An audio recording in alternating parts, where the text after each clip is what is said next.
Bonsoir à tous et soyez bienvenus pour ce 26e Culturama qui va été se consacrer à l'une de mes meilleures séries de mon enfance, une de mes séries préférées, une série qui aurait pu être l'une des meilleures des années 90 si elle aurait été mieux traitée, et cette série n'est qu'autre que Sliders.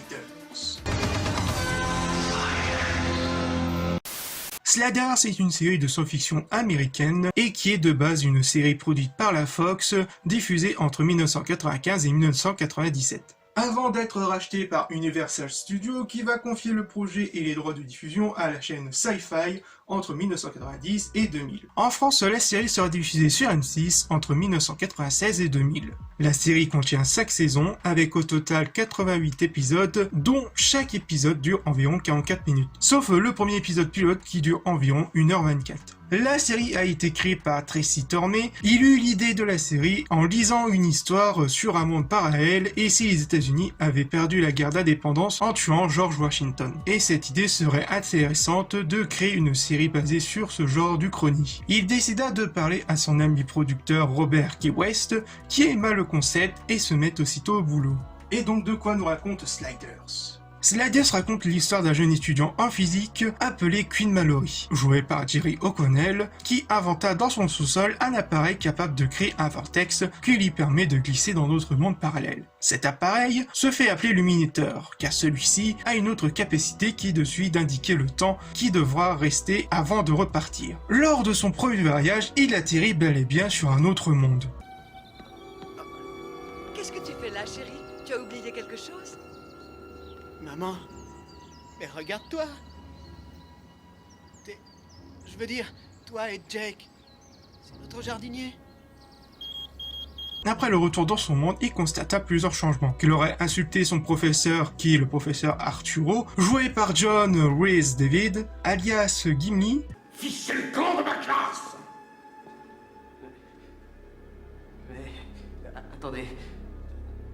Qu'est-ce qu'il y a? Je comprends pas ce qui se passe. Quinn quitta l'université pour se rendre à son travail pour voir s'il y aurait eu des conséquences. Et effectivement, il y en a eu. Déjà de 1, il s'est fait virer en mettant un RKO à son patron. Randy Orton est là. Non. Et en plus de cela, il a embrassé son ami Wade. Pourtant, c'est le cas. Oui. Pourquoi je t'aurais embrassé? C'est vrai, on est juste des potes, toi et moi.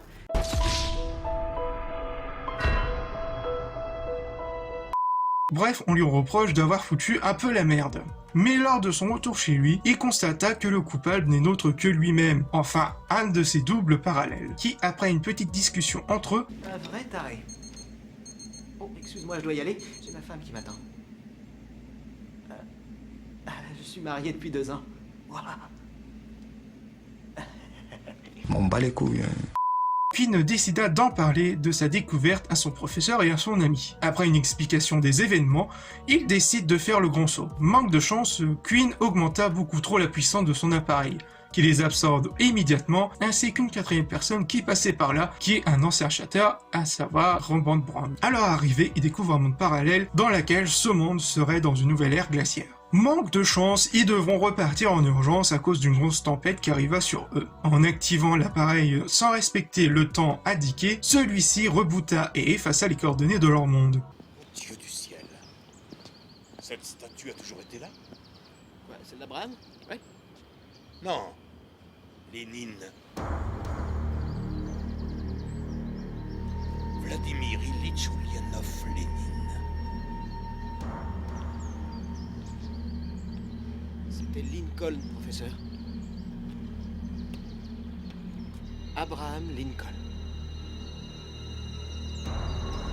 Et n'ont pas d'autre choix que de glisser dans d'autres mondes en attendant de trouver une autre solution pour repartir chez eux. Et pourquoi la série est partie en vrille alors qu'elle avait un putain d'énorme potentiel? Je l'avais vue durant mon enfance et avec ce nouveau regard un peu plus adulte et un peu plus critique, je peux vous dire que tous ceux, voire même des fans et d'autres téléspectateurs qui avaient vu la série lors de sa diffusion sur M6, croyez-moi, ils vous le diront et je le dirai aussi, c'est bien mieux les 3 premières saisons, voire même les 2 saisons pour certains.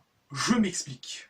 À la base, la série était composée sur un thème de « et si ». Par exemple, « et si existait un monde qui était dirigé uniquement par les femmes ». Les thèmes sont bien exploités lors des 2 premières saisons, et imposé à nouvel ennemi les Chromax à la toute fin. Cependant, la Fox annula la série au bout de ces 2 saisons. Grâce à la demande des fans de plus en plus nombreux, la Fox commanda une 3e saison. Et c'est là que les choses changent. Avec un côté un peu plus action, ni bonne ni mauvaise, cette saison 3 sera la dernière pour 2 acteurs phares de la série. Je n'en dirai pas plus pour éviter les spoils. Et croyez-moi que c'est une infime partie de l'iceberg sans trop spoiler, mais si vous n'avez pas peur d'être spoilé ou si vous voulez en vraiment savoir plus juste après le visionnage de la série, je peux vous confier la vidéo de notre très cher monsieur Méa, que je mettrai ici ou là, et dans la description pour en savoir un peu plus avec les spoilers, pour approfondir un peu plus le propos.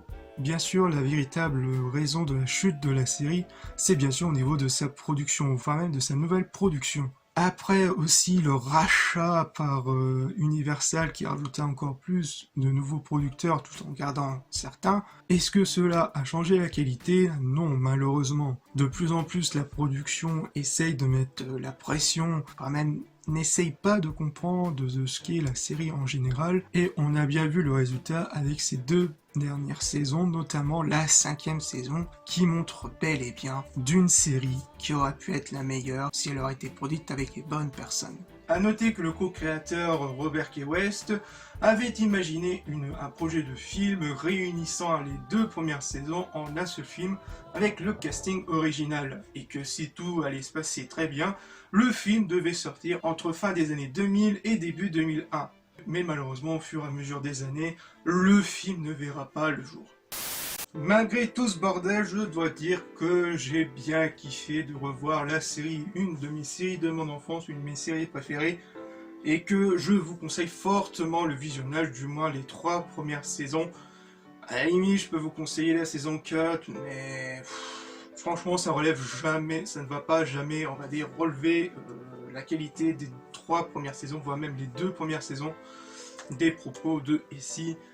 Après, je peux vraiment vous déconseiller de regarder la saison 5 qui part vraiment, où c'est là que ça part vraiment totalement en vrille.